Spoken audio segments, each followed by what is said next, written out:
Drugs, ఈ గంజాయి, ఇది ఒక ఫ్యాషన్గా అలవాటు అవుద్ది.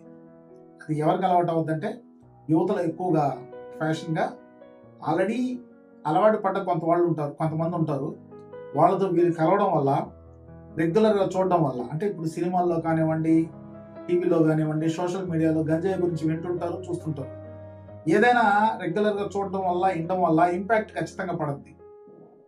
దీనికి తోడు అలాంటి వాతావరణం, అలాంటి పిల్లలు కనిపించినప్పుడు వాళ్ళు కూడా 1-2 సార్లు అడుగుతారు, ఒకసారి గంజాయిని అలా చూడు, ఏం కాదు, నీకు బాగా కిక్కేస్తుంది, మేమంతా వాడుతున్నాం కదా అని ప్రోత్సహిస్తారు. 1సారి కాదనొచ్చు, 2సారి కాదనొచ్చు, 3సారి కాదు, 4సారి, 5సారి, 6సారి ఏదో ఒకసారి అరే చూద్దాం ఒకసారి అనే ఫీలింగ్ ఆ పిల్లలకి రావడం, చిన్నగా దాన్ని అలవాటు చేసుకోవడం, అది వ్యసనంగా మారిపోవడం జరుగుతుంది. ఇంత జరుగుతుంటే ముఖ్యంగా పిల్లలు ఎక్కడ ఉంటారు ఎక్కువగా? ఇంట్లో.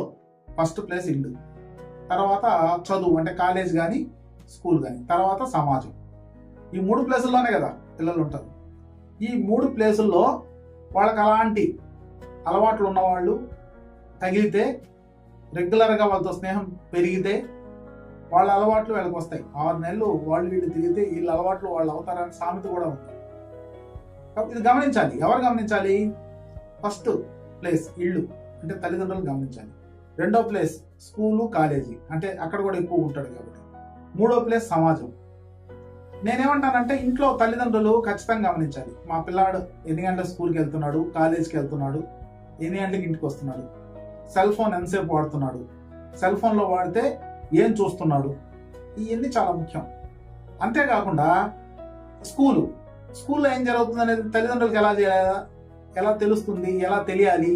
వీళ్ళు రెగ్యులర్గా స్కూలు లేదా కాలేజీ ఆ యాజమాన్యంతో కలవాలి, కలిసి మాట్లాడాలి. మా బిడ్డ, అదే మా బాబు, మా పాప బిహేవియర్ ఎలా ఉంది అనేది వాళ్ళకు కొంత అవగాహన ఉంటుంది. వాళ్ళు కొంత సమాచారం మనకి ఇస్తారు. ఏమాత్రం అనుమానం ఉన్నా శిక్షించకూడదు. స్కూల్లో మీకు ఇన్ఫర్మేషన్ వచ్చినా, ఇంట్లో వచ్చినా వెంటనే శిక్షించడం అనేది కరెక్ట్ కాదు. దాన్ని ఫ్రెండ్లీగా ప్రేమతో ఒక గైడెన్స్ ఇవ్వాలి, మార్గదర్శకత్వం చూపించాలి. మీరు విషయాన్ని వెంటనే అడగకుండా దాన్ని ఎలా తగ్గించాలనేది మీరు ఖచ్చితంగా వెంటనే తప్పు పట్టి వాడిని ముద్దాయం చేసేస్తే ఇంకా ఎక్కువ అయిపోతుంది. దానివల్ల పెద్ద ఉపయోగం ఉండదు, మీకు ఎదురు తిరిగే అవకాశం కూడా ఉంటుంది. దాన్ని మనం ఫ్రెండ్లీ ఖచ్చితంగా చాలా సెన్సిటివ్గా హ్యాండిల్ చేయాలి. ఏది ఒకవేళ